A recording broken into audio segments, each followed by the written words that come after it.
what happens to you as you stroll merrily on your way through life? Well, what happens is that as you're moving from point A to point B, you encounter things. And people think that what they encounter are objects, but that's not the case. First of all, most of the things that you encounter, many of the things are actually other people, and they're not objects. They're too damn complex.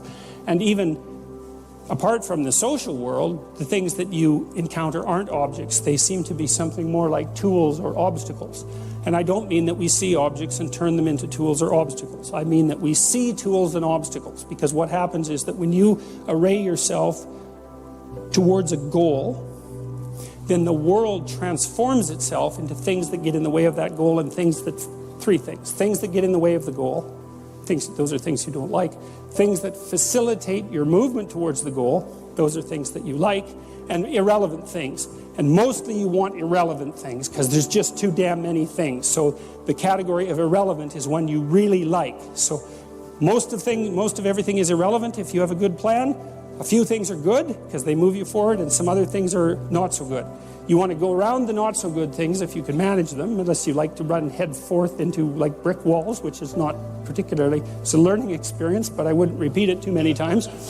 You want the world to array itself as a set of, we could say, tools. Now, what happens is that you have this perceptual system that's mediated by dopamine. It's the same system that cocaine activates, or methamphetamine, or the drugs that people really like to take.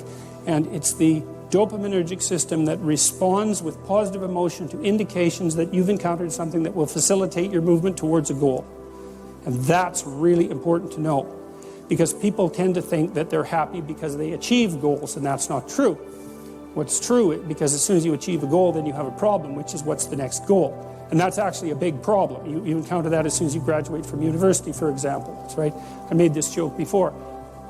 Graduation day, you're like king of the university hierarchy, undergraduate hierarchy.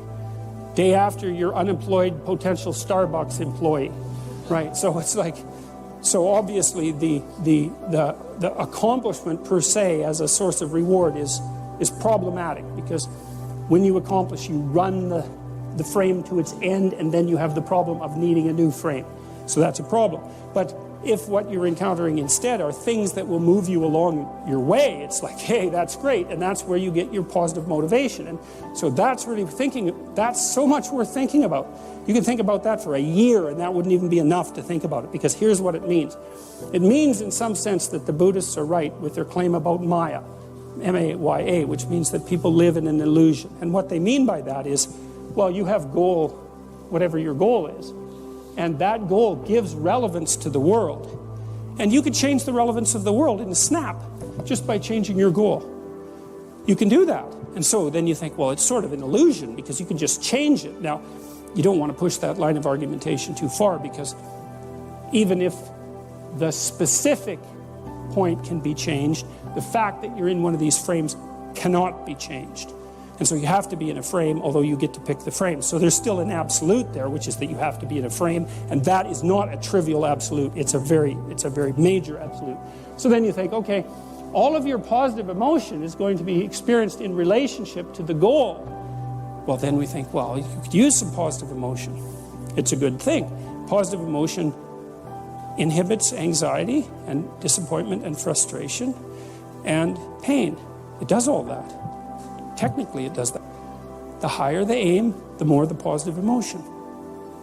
So that's you think, well, why should I bother? Why should I bother doing something lofty and difficult? It's like, because it's worth it.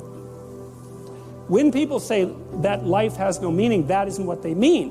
What they mean is, I'm suffering stupidly and intensely, and I don't know what to do about it. Well, the suffering is meaningful. It's just not the kind of meaning you want. So how do you get out of that?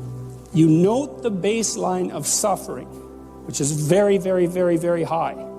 And then you say to yourself, okay, I need to do something that justifies that.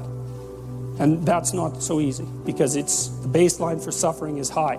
If you're going to make something of yourself, let's say, so that it's worthwhile to exist in the world, then you have to aim at something that's so well structured that you can say, yeah, earthquakes, cancer, death of my family, dissolution of my goals, ultimate futility of life, and the heat death of the universe.